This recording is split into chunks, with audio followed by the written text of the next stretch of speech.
Alrighty, coming up to the stage now is Austin Alexis, the author of the full-length collection Privacy Issues, which was published in 2014 and received the Naomi Long Madgett Poetry Award.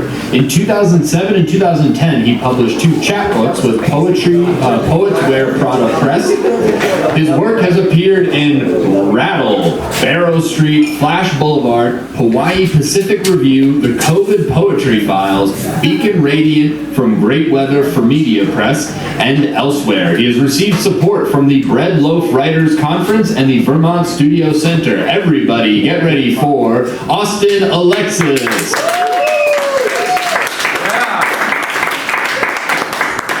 This is my first time here. Thank you, Pete, for having me. It's good to see some familiar faces in the audience. Carol, Amy Broom, and a few other people. So some of these are really short. First semester at university, you didn't pass algebra. You nearly failed geometry. Math was a rock lodged deep in your throat, too huge to swallow, too stuck to spit out. You got an F in French. Then you gave music courses a shot, but you flunked out of sight reading. How the hell can you pass sight reading? Apparently you, Einstein of college, a freshman year grading posting, couldn't pass anything. Not funny, I'd say, nor does it rise to the level of tragedy or even poignancy. Whenever pathos your school career manages to rack up, gets smothered over by objectivity, a straightforward report on an idiot.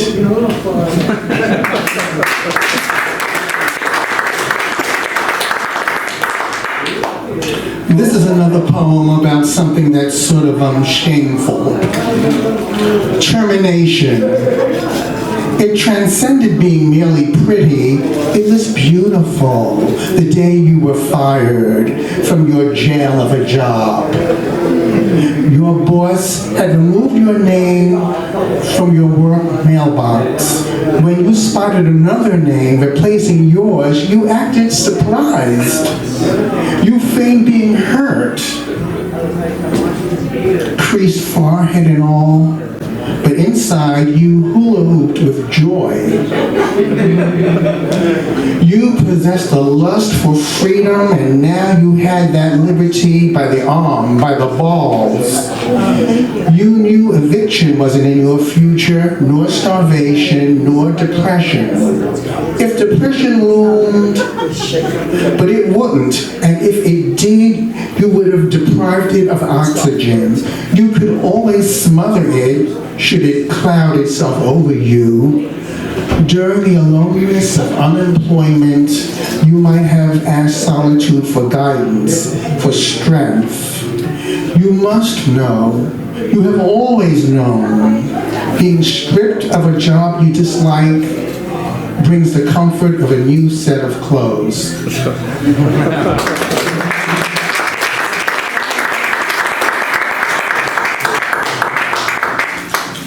And this is familiar from the news. Unidentified objects flying, lingering.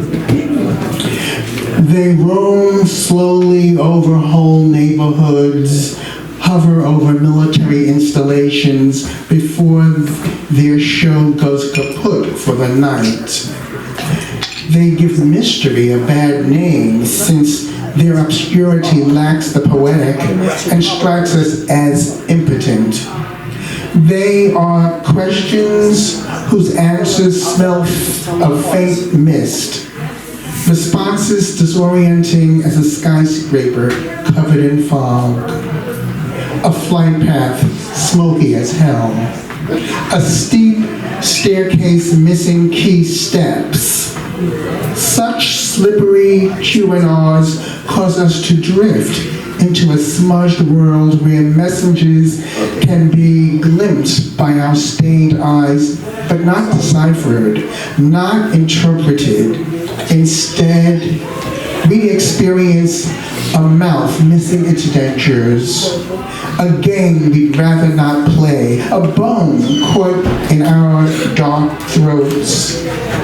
Even if one day we figure out the sightings, to go so many weeks without firm clues about the who, what, or why of the drama makes us, at present, a leer, unable to see which reality to learn from and to trust, which offspring to recognize and understand, until it is too late for us to remedy our ignorance and avoid the tragedy of our blindness.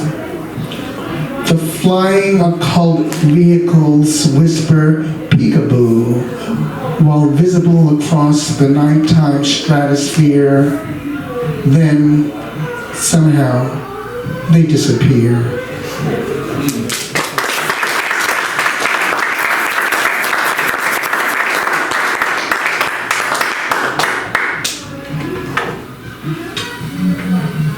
I was hoping not to have to use my glasses, but I think I will for this one. Oh, they look good on you. Yes. And this is from my 2014 book, Privacy Issues. The Beatles' American debut.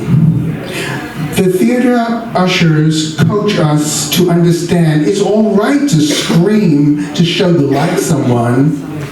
Eager for the program, your back tingling, your blood thumping in your throat, ears radar keen, pupils stronger than x-rays, you discover here is a clean mop, a head is a tongue, bouncing in a joyous bell seized by harmony.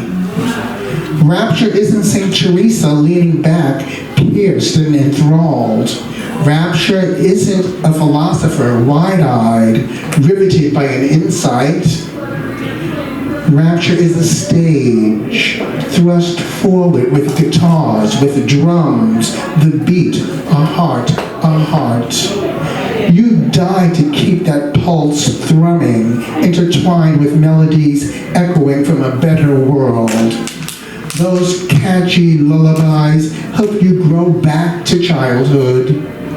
You'd stay an infant for eons to keep the songs from ending.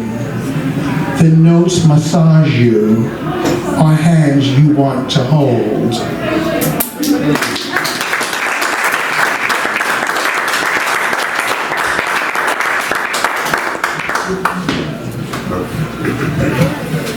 Heavy news. Another tragedy is one more too many. I mumble in my head as I click out of internet reportage. The mass shooting of the day. The most second assassination attempt. Or is it the third? Any and all of it worse than Joan of Arc's burning, the beheading of Scotland's Mary. I unplug my laptop, break the news into twos, even in 3 scatter-ready pieces. I bury my mouthy radio and its all-news stations in my heavy-lidded, metal-lidded hamper beneath 9 piles of dirty, stinky clothes. Decisively, I smother stories about cops, along with notices detailing the hefty stupidity of crime. Smugly, I switch off my bedroom light and retire to bed. But grimy, gooey grease has slipped under my eyelids and also has managed to fuel my ancient brass lamp with the attention-getting beam that no one can disable.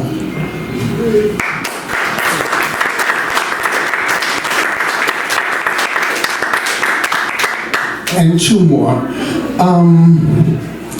This one is also familiar from the news lately.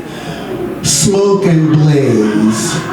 burned at the stake by a mob clustered in a 15th century French city, set ablaze in a subway car by a drifter stationed in a Brooklyn train.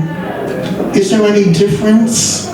Both acts are actions of evil disguised as lunacy, unless they are the helplessness of insanity interpreted by us as unforgivable sin. Shift through the ledges of what happened, the dredges of what happened, search for the why of it and the how. How could anyone bring himself to kindle and sustain that transit fire? How could reality allow the flames be a meal of blood, flesh, and moans? Why do we stay trapped in our undergrowth of base nature? Heretics deserve respect for their daring, not fiery punishment. Homelessness isn't a crime, necessitating being broiled while alive. No one asked or told any of us to assume the role of jurors in a court of life that revels in inflicting the death penalty.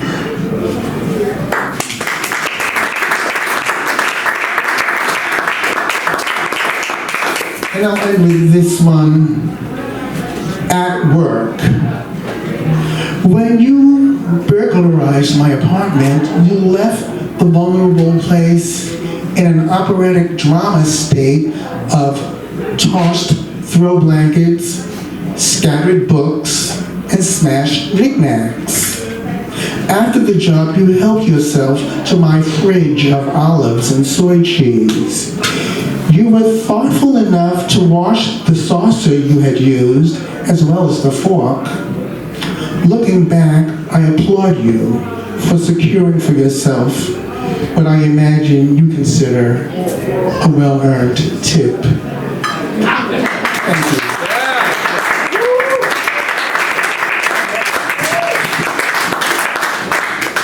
Give it up for Austin Alexis.